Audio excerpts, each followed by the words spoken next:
రంగు రంగు తారలన్నీ తొంగి తొంగి ఒక్కసారి చూస్తున్నా ఏంటినా పైన లేని వెన్నెలంతా నేల మీదకొచ్చినట్టు నువ్వుంటే చూడవా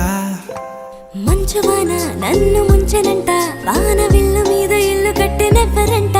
ఈ లోకమంతా నిన్ను చూసినంట